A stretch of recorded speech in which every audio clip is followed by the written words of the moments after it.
प्रदीप जी क्या कहेंगे, पारसनाथ जो अभी हंगामा हुआ, लोबिंदा भी पहुंचे हुए थे और बाकी सब लोग, क्या कहेंगे, जैन मुनि लोग का मिलना चाहिए या मारंग गुरु का होगा? देखिए, सबसे पहले आप सभी के, आपके चैनल के सभी दर्शकों को भोजपुरिया भाई का प्रणाम। पारसनाथ जो मामला है, ये पारसनाथ वाला मामले में सिर्फ राजनीति कर रही केंद्र सरकार और झारखंड सरकार। पहले वहाँ पे जो सभी धर्मों का सम्मान होना चाहिए, हमारे आदिवासियों भाइयों का मरांग गुरु जो वहाँ पे धार्मिक स्थल है, उसके साथ भेदभाव क्यों कर रही है सरकार? ये सरकार तो शुरू से आदिवासियों को ठगने का काम किया है। एक जैन मुनि का मैंने स्टेटमेंट सुना था कि हेमंत जी, जितना पैसा चाहिए हम लोग को बोलिए, जैनियों के पास बहुत पैसा ठूस ठूस के देंगे। तो पैसा और धार्मिक स्थल को आप एक बराबर ले रहे हैं क्या? वहाँ पे निश्चित तौर पे आदिवासी भाइयों का अधिकार है। आदिवासी भाइयों का मरांग गुरु का और शायद कुर्मी महतो भाइयों का भी एक धार्मिक स्थल है, उसका सम्मान होना चाहिए। और उसके सम्मान के लिए जब जहाँ जरूरत पड़ेगी हम लोग भी हर कदम से कदम मिलाकर खड़ा है। अब मरांग गुरु का अपमान हम लोग नहीं बर्दाश्त करें। ठीक है, आप जैनियों को दीजिए ना, वहाँ पे जैनियों का भी जैन धर्म का भी सम्मान है, लेकिन आदिवासी जैन एक धर्म का सम्मान कीजिएगा, एक धर्म का अपमान कीजिए। जो आदिवासी की मूल संस्कृति उसका अपमान कीजिएगा, ये बिल्कुल गलत है और हम लोग इस आंदोलन में आदिवासी भाइयों के साथ खड़े हैं। अच्छा, एक बात बताइए, आप बोल रहे हैं कि कभी आप हेमंत सोरेन के विपक्ष में चले जाते हैं, अभी उनका सपोर्ट कर रहे हैं, जैन मुनि बोल दिए, तो आखिर ऐसा हृदय परिवर्तन कैसे होगा? कहीं हृदय परिवर्तन नहीं हो। हमने तो कहा कि सरकार ठगने का काम करे, आदिवासियों के धर्म का अपमान करने का काम करे, अगर जैन मुनियों का समर्थन करती है तो। मैंने कहा, मैं तो शुरू से उनके विपक्ष में हूँ। और मैंने अभी आपसे कहा कि वहाँ आदिवासियों को ठगने का प्रयास किया जा रहा है, आदिवासियों की धार्मिक भावना को आहत करने का प्रयास किया जा रहा है। और इस मामले में जितनी लड़ाई लड़नी होगी हम लोग भी हैं साथ में उनके। लोबिंदा भी गए थे वहाँ पे। वो कौन? वही लोबिंदा ना, जिनको उनका पार्टी विधानसभा में नहीं बोलने दिया। वही लोबिंदा ना जो बोले थे कि 32 अगर बढ़िया से लागू नहीं हुआ तो हम लोटा लेके पैदल घर से, खाली पैर घर से चल चले, चंबल नहीं पहुंचे। वही लोबिंदा ना। वो लोबिंदा का बात का कोई वैल्यू है? कब क्या बोलते हैं, कब क्या नहीं बोलते। बोले हैं कि पिंटू और सुनील श्रीवास्तव और विनोद पांडे को और सुप्रियो भट्टाचार्य को मन करता है पीछे से 10 लात मार दें, संग्राम छिड़ जाएगा। पिंटू को ये लोग को ये गाजर मुरे है क्या? छोटा मुख्यमंत्री मानते हैं क्या? बिल्कुल है, ये है वही तो।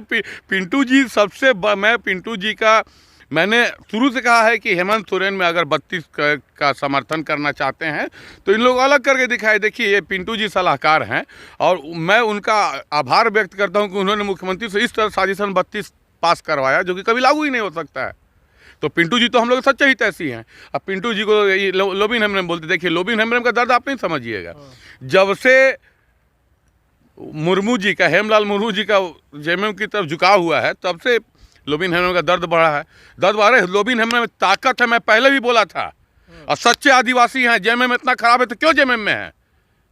गुल भी खाइए, गुलगुला से परहेज भी कीजिए, छोड़िए विदाई की, आइए सड़क पे, तब मानेंगे आप सच्चे आदिवासियों की हितैषी या 32 के समर्थक हैं। तो सब तो कह रहे हैं कि जेएमएम के लिए, जैसे भाजपा के लिए सरयू राय हुए थे, विरोध में खड़े हुए थे, वैसे ये भी सुर खड़े हो जाएंगे। ये मैंने भस्मासुर समझ, ये कौन सुर नहीं है। भस्मासुर वाला कहीं तो नहीं कर रहे हैं काम। ये एक तो कौन असुर नहीं था जी, जो कि कोनो कर्म का नहीं था। रामायण में कि महाभारत में कौन असुर था जो कोनो कर्म का नहीं। कोनो ये असुर लोग का सेना में जो पीछे से हुलू हुलू करता था ना, वही हुलू हुलू करते घूम रहे हैं। लोबिन हेम्ब्रम क्या औकात है जी उस व्यक्ति को उस विधानसभा में? आप गजब हाल, उसके बारे में बात करना, समय व्यर्थ करना। जिस व्यक्ति को विधानसभा में उसकी पार्टी नहीं बोलने दे रही है, उसी व्यक्ति ने कहा था नहीं पैदल निकल जाएंगे लोटा लेके। कहाँ निकले? विधानसभा में रोने लगे, हमको बोलने नहीं दिया। तो इसी से समझ लीजिए ना कि रो रहे हैं, अपने पब्लिक का सेंटीमेंट लेना चाहते हैं। काहे आप बोले तो कि उसी समय बोले थे ना कि लोटा लेके खाली पैर निकल जाएंगे लोबिन हेम्ब्रम, काहे नहीं निकले? अब बोलते हैं कि जैन मुनि ने तो पीछे से, अरे पीछे से सामने से ही ताकत है तो विधायकी छोड़ के आइए। आप में हिम्मत है, अगर सच्चे आदिवासी की तैसी है तो आप पब्लिक को, आदिवासियों को गुमराह कर रहे हैं आप केवल।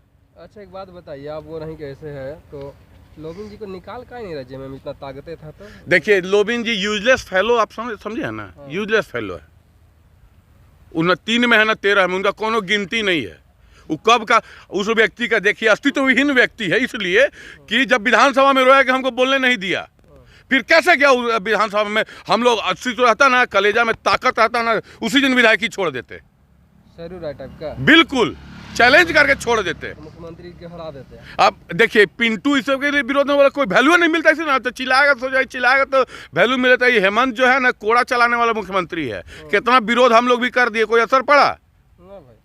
हेमंत जी एकदम जो हम लोग के भोजपुरी में ना बोल चला थेथर वाला बात, वो केहू के ना सुनिए। यही से ही हाल बा। Lobin Hembram useless fellow zero. Lobin Hembram खाली एक तो विधानसभा में जाए कुर्सियाँ छेक लेते हैं, अब बोल भी नहीं पाते हैं। काहे ला विधायक इतना हेमंत जेमे में खराब है तो भैया काहे प्रणाम करते हो? छोड़ दो ना पार्टी, छोड़ के आओ ना आदर्शी के हित में लड़ाई लड़ने। विधायकी भी चाहिए, पैसा भी चाहिए, सेवा भी चाहिए, अब बुराई भी करोगे। चलिए तो लोबिंदा तो ठीक है, ये बताइए हेमंत सोरेन अब तो जोहार यात्रा तो देखिए लिए, अब जोहार को यात्रा निकालने जा रहे हैं। वो तो पिछले बार अक्षर सिंह को बुलाया गया था ना, इस बार देखिए कहीं पवन सिंह को, खेसारी लाल यादव को बुलाया। क्या है कि भोजपुरी के बिना हम वही दिन बोलने रही, आज जो बोले तन कि हेमंत जी भोजपुरी के बिना ना चली। और जिन जानी भोजपुरी के अपमान करे चाहिए ना, उनके सब कर्म ईजा हो जाई। अब तो हम क्या बोलते, पिंटू को तो आपको धन्यवाद देना चाहिए ना कि आपको तो बचा लिए आप लोग भोजपुरिया लोग। अरे पिंटू जी का तो हम लोग विशेष धन्यवाद देते हैं कि उन्होंने विधि विभाग ने, आपको याद विधि विभाग माननीय मुख्यमंत्री के अंदर है, अंतर्गत आता है, विधि विभाग में ऑब्जेक्शन लगा दिया। उसके बावजूद हड़बड़िए बिया कनपट्टी सुंदर करके 32 उन्होंने विधानसभा से पास करवा दिया। पिंटू जी का मैं बहुत धन्यवाद देता हूं, क्योंकि वो जानते हैं कि जो स्वरूप 32 वाला पास हुआ है वो स्वरूप कभी लागू नहीं हो सकता है। तो एक तीर से दो निशाना, ओरिजिनल भोजपुरी भाई है वो, मतलब हाँ एकदम ओरिजिनल भोजपुरी भाई, एक तीर से दो निशाना करते हैं। अच्छा एक बात बताइए, इनका हेमंत सोरेन का बात जी।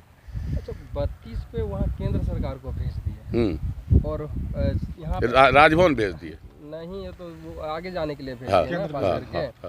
अभी जो अमित शाह आए थे जब बगले में जल्दी चाईबासा में, तो 64 करके चले गए।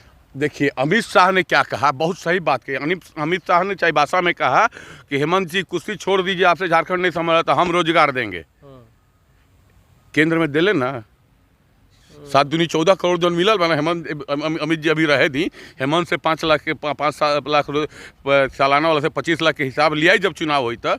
रहुआ रहे दी मालिक, रहुआ इतना दे देनी ना, बोलने की। अब देखिए उस व्यक्ति को, हमारा गृह मंत्री है, गृह मंत्री कितना बड़ा पद होता है, ये बोलने में शर्म नहीं आई कि हेमंत जी आप छोड़ दीजिए, हम विकास करेंगे। जब से झारखंड बना सबसे ज़्यादा सत्ता किस पार्टी की रही है? भाजपा की रही है। उसमें क्या किया उन्होंने कि अब ना कहीं अब कबाड़ ली हैं? ये पब्लिक बुर्बक बनने वाली नहीं है। बताइए गृह मंत्री को कम से कम सूचिता के साथ बोलना चाहिए। यहाँ वो रोजगार देंगे, वहाँ से पंचर साटे के पकौड़ी बना के रोजगार दे लेना। देखिए मैं धन्यवाद दूंगा, कांग्रेस राज यही एक ऐसा राज्य जहाँ एक चाय बेचने वाला प्रधानमंत्री बन गया। बगल में HEC है, देखिए पढ़ा लिखा इंजीनियर पकौड़ा बेच रहा है। ये भाजपा राज, पढ़ा लिखा इंजीनियर पकौड़ा बेच रहा है और चाय बेच रहा है, खिचड़ी बना रहा है। और कांग्रेस राज में कम से कम चाय बेचने वाला प्रधानमंत्री तो बन गया। राहुल गांधी भारत जोड़ो यात्रा पे निकले हैं। देखिए अब हाथ जोड़ो यात्रा शुरू हो रहा है। क्या हुआ, मैंने अपने वो करेंगे कहा कि हम अब नहीं कर पा रहे, नहीं सक रहे, हाथ जोड़ ले रहे हैं एकदम। अब हमको तो ये भारत जोड़ो यात्रा शायद समापन 30 तारीख को होने वाला है, 30 तारीख को होने वाला है। उसके बाद हाथ से हाथ जोड़ो, भारत जोड़ो यात्रा के बाद फिर हाथ से हाथ जोड़ो यात्रा क्या कॉन्सेप्ट था भाई? पहले आप हाथ से हाथ जोड़ो यात्रा करते, उसके बाद भारत जोड़ते, हाथ से हाथ जोड़ के निवेदन करके भैया आप लोग भी चलिए भारत जोड़ने जा रहे हैं। उल्टा कर दिए ना। मुझे तो एकदम बिल्कुल लगता है कि ये उल्टा कार्यक्रम है।